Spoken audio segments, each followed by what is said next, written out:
Hello, my name is Dr. Cynthia Phillips, and I am the Rho Chi National Historian. The Rho Chi Lecture Award represents one of the highest distinctions that our society bestows. This award encourages and recognizes distinguished scholars from the fields of the arts, letters, or sciences who have made significant contributions to the health professions.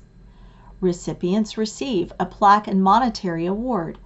It is with great pleasure that I introduce the Rho Chi Lecture Award recipient for 2021, Dr. Henry Mann. Dr. Henry Mann currently serves as Dean of the Ohio State University College of Pharmacy and holds the rank of professor. He has been a significant thought leader, an action-oriented innovator in the fields of clinical pharmacy practice and professional and post-professional pharmacy education for the duration of his distinguished career. He is perhaps best known for his stellar achievements in advancing critical care pharmacy practice, including the establishment of a world-class interprofessional Center for Excellence in Critical Care at the University of Minnesota, and a nationwide critical care research consortium which he led for a decade. He is also recognized as an education pioneer for championing programs and advancing doctoral entry-level professional education in Canada, beginning at the University of Toronto, where he served as dean from 2009 to 2013. Dr. Mann has actively been involved in the education of pharmacy students, residents, and clinical research scientists throughout his career. In addition to having developed, coordinated, and taught courses and clerkships to professional students, he has led the development of technology-facilitated pathways for Bachelor of Science educated pharmacists to earn their Doctor of Pharmacy credentials. He has been a driver of curricular change at all institutions with which he has been affiliated. He has mentored innumerable professional students and fellows in research projects, helping to launch their careers. He is known as a visionary and quality-focused leader who works tirelessly on behalf of his faculty, staff, nurturing student learning and professional development, and advocating continuously for patient welfare. Dr. Mann's nomination was supported by highly respected leaders in pharmacy education, practice, and research. Highlights from the supporting letters include his contributions to pharmacy education, which have influenced thousands of graduates, his role in improving the care of critically ill patients, his record of scholarship, and the leadership he has provided the profession and across healthcare on an international level are substantial and highly meritorious. Henry Mann is the finest example of a scholar, educator, and citizen to his profession and community. His extraordinary contributions to experiential education, professional organizations, and scholarly research, and their impact on students, peers, pharmacy practice, and pharmacy education are beyond comparison. He has an unusually broad-based and visionary understanding of pharmacy education that brings value to all of his educational endeavors. Because his practice and research is interprofessional, he has brought a special understanding to the development of interprofessional education. His combined strengths in leadership, administration, education, and research, with a strong emphasis on excellence in all missions, make him a well-rounded individual who has much to bring to the Rho Chi Society. Please join in congratulating Dr. Henry Mann as the recipient of the 2021 Rho Chi Lecture Award. We now look forward to his presentation. Hello. The title of my Rho Chi lecture today is Gratitude, Change, and Challenge. The first thing I want to do is express my gratitude to those who helped me get here today. I'm very pleased to be selected for this prestigious award by the Rho Chi Society. I want to thank my friends and colleagues who put together my nomination and wrote letters of support. Philip Nahata, Marilyn Speedy, Jim Cloyd, Joe DePiro, Jim Dalton, and John Murphy. Each of you have been important over my career in shaping my thoughts and challenging my assumptions. I truly appreciate the flaws you overlooked and the fine qualities you exaggerated in my nomination letters. During my address today, I will speak on the concept of gratitude and how it can improve our lives. It is the primary sensation that I'm experiencing now, and the great thing about that is the sensation increases when you share it with others. So to all who helped me along the way, let me say thank you up front, and I hope that I have paid forward at least some of the debt I owe you. I also want to talk about leading change. It has been a large part of my professional life, and through trial and error, along with some study and much guidance by mentors and colleagues, I have had the pleasure of seeing success in a number of areas. I will talk about my experience in clinical pharmacy, critical care practice, and leading change in pharmacy education. Finally, I will close with a few challenges I see ahead, and to which I hope you, the young Rho Chi leaders-to-be, will find answers that define the next generation's experience with pharmacy and health care. I will start with the concept of gratitude. Each of our parents probably started us off on the right foot by telling us to say please and thank you when we asked for something and when we got it. But along the way from childhood to today, we also got many more lessons that were not as positive as those from our parents.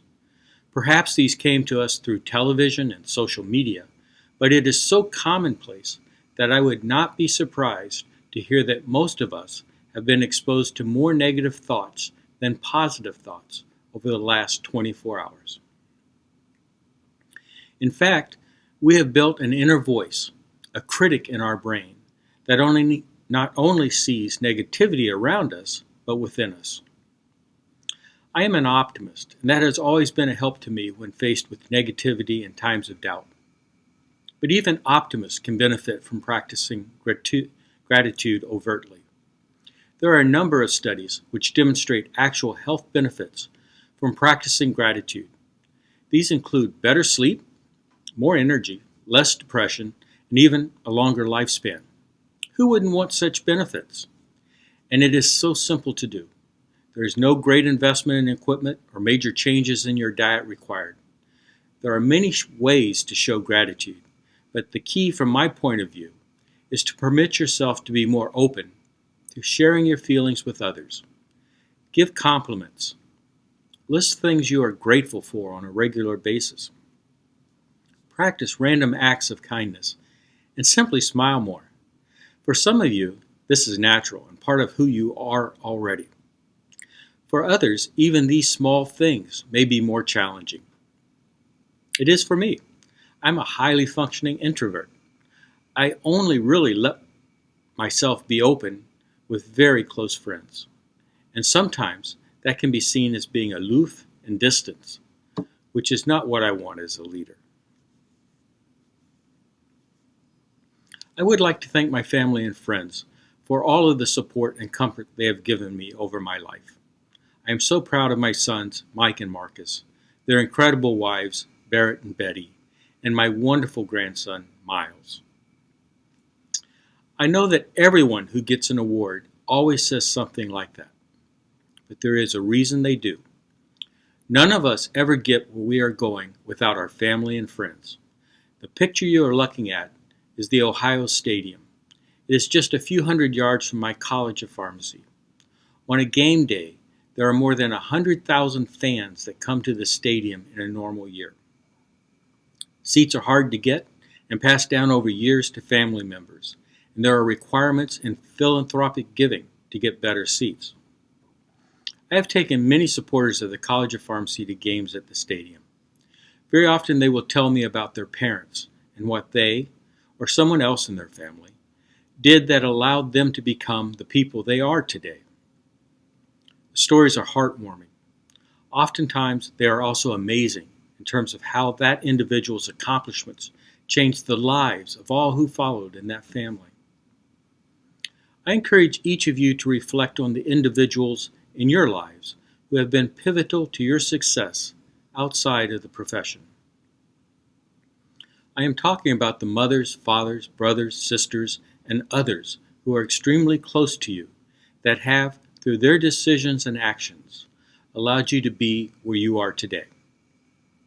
I think you will be surprised how important the people whom we often take for granted have been and how they made their decisions in their lives that had your well-being at the heart of their consideration. I challenge each person in this audience to think about who in their lives was the change agent that made their life possible, and to subsequently tell that person what it has meant to you. I would like to do that, but unfortunately, some of my opportunity has passed, and many people that I would like to say thank you to are gone. I encourage you to not let that happen, and remember this, if nothing else from my talk with you today. The past cannot be changed. The future is promised to no one. All we really have is now. Don't waste the opportunities you have now to forgive mistakes, repair trusts, and build on the relationships you already have. Finding your purpose and passion in life is not always a simple or short process. For me, the key was being exposed to clinical clerkships and realizing there was far more to pharmacy than drug distribution.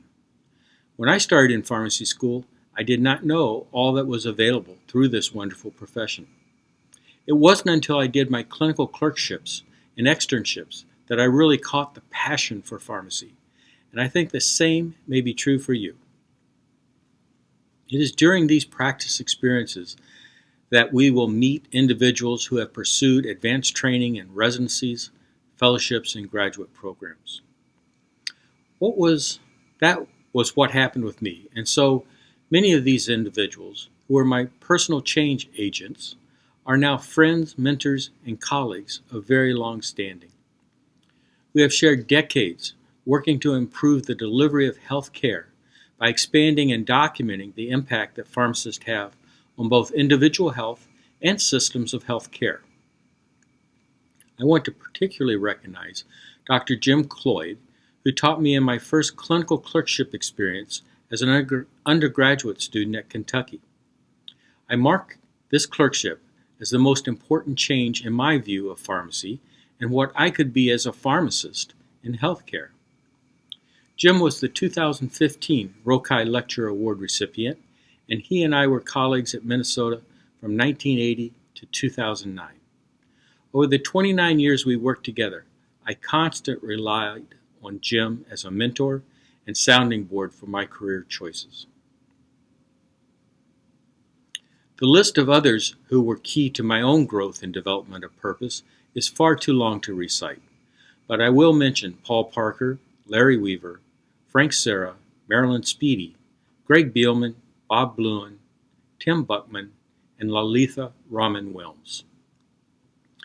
Each of these individuals taught me what it means to have a passion for my work and helped me define my life's purpose through that work.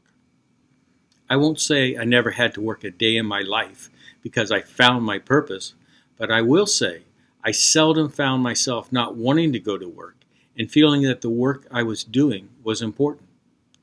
As I took on more responsibility and defined leadership roles over my career, that sense of purpose and fulfillment grew. I hope you will someday feel the same and that you will have a similar opportunity to express your gratitude to those who have helped you. As Rho Chi members, you are among the elite in pharmacy schools. You demonstrate the qualities that Rho Chi champions: intellectual achievement, critical inquiry, leadership, ethical standards, and collaboration. For most of you, these qualities were supported and developed starting early in your life.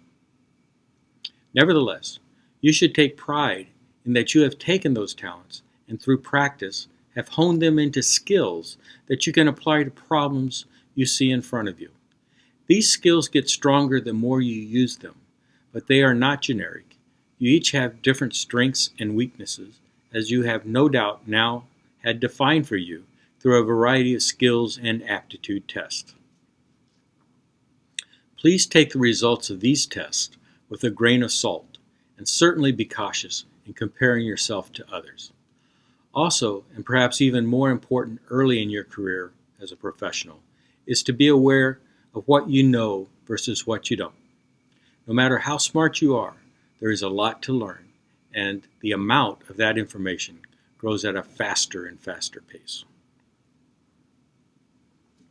My PharmD residency class of 1980 was a great class. As a matter of fact, Paul Parker said we were the best class ever. He always told the new classes that. I do the same thing now with my students. The 3 years of my PharmD and residency program at Kentucky were easily the most committed and focused learning experience of my life. I learned to rely on others and to build on my strengths, to recognize mistakes in myself and others, to forgive small transgressions, to do what I promised, to care for others before myself, and to start thinking in a broader scope about my role in pharmacy and pharmacy's role in healthcare. Many of you probably describe your current PharmD program in a similar manner. All of the PharmD residents and clinical faculty who came out of the Kentucky program will agree that we owe a tremendous amount of our success to the vision and leadership of Paul Parker. He was the leader of the band in the medical center, and he met with us every Friday for the pharmacy residency meeting. This was a real mentorship in action. Paul would generally have a topic in mind and would say something about it or start asking questions, often looking for controversy. This was a required part of our program, but I think we would have all participated even if it wasn't. Here is where we really learned the issues faced by pharmacy. Paul Parker was a true change agent. He knew that to really impact practice, you had to change education. He told his residents that he wanted to see some of us become deans of pharmacy across the country, so we could make the changes necessary in the practice of pharmacy.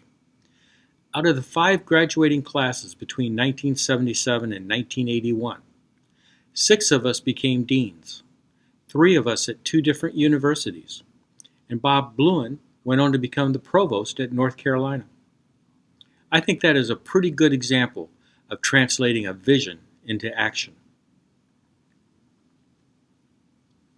On completing my training at Kentucky, I took a faculty position at Minnesota, where I taught from 1980 to 2009.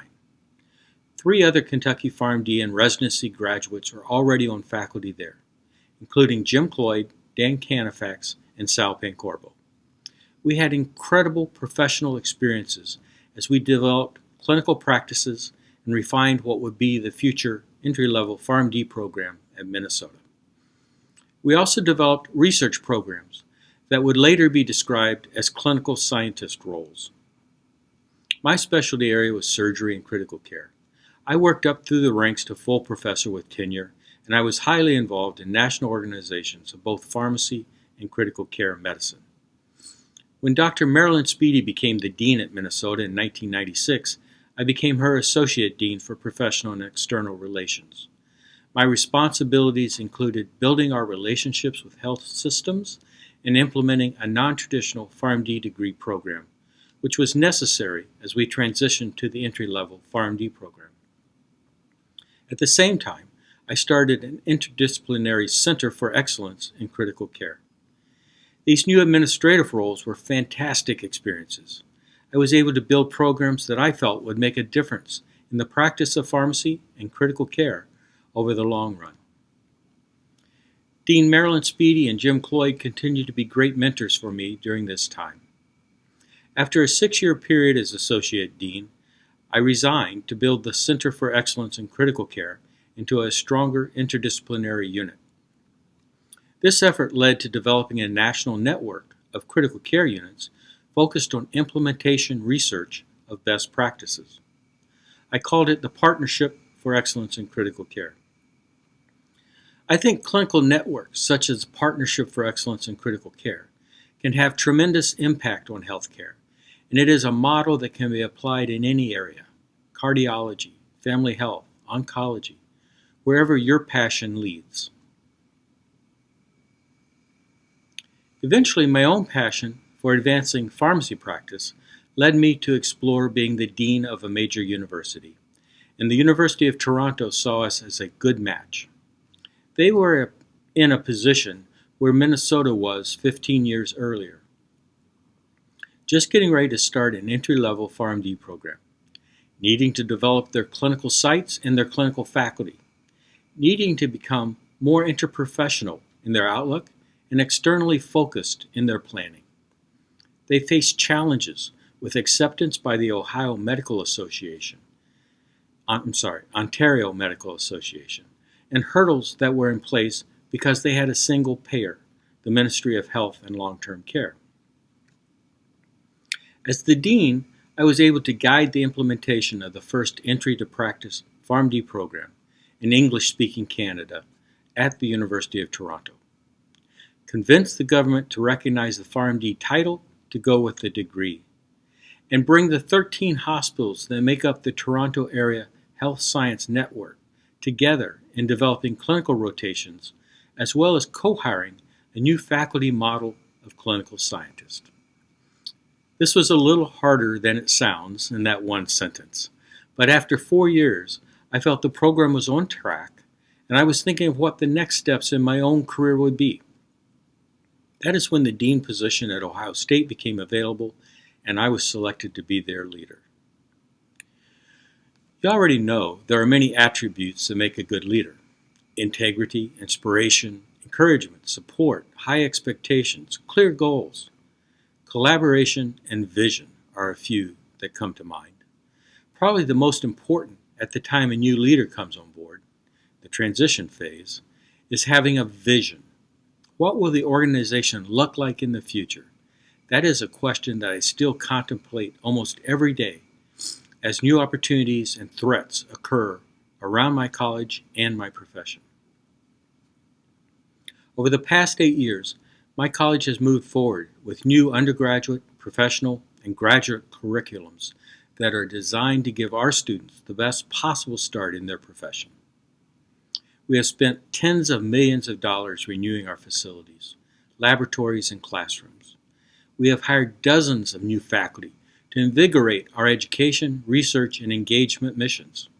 In addition, we have become known as one of the most collaborative colleges on our campus. New ideas and new opportunities have come with each of these changes. We now have faculty and fellows focused on scope of practice change and advocacy for provider status. The last part of my talk is to encourage you, the future leaders of our profession, to embrace the challenges ahead of you, to take ownership and to implement the change you want to see. Life doesn't have to be the way it looks like it will be. This is an important point in your lives, a stage where the next decision you make regarding your future will have a profound impact on the path your life takes. Just as I never would have imagined when I was a P3 so many years ago that I would be addressing you here, none of you can accurately predict what future change will bring into your lives. Whatever it is, I encourage you to stretch out your hand and grab hold of the challenges in front of you. Here are a few of the challenges I see ahead. However, the world and its challenges will change innumerable times over the course of your life. I can't see into the future, but I can tell you this: the one thing you will experience, perhaps more than any other generation before you, is change. The world we live in today will not be the same world we see next year. I hope that you will never experience anything as bad as the worldwide pandemic you are living through today. Nevertheless, I want you to know that I and the other leaders of pharmacy schools across the country believe in you. You are capable of so much more than you know today. I hope, like me, you find the mentors, change agents, leaders, and friends that turn these challenges of tomorrow into great adventures that you will remember forever. Thank you for allowing me to share some time with you today.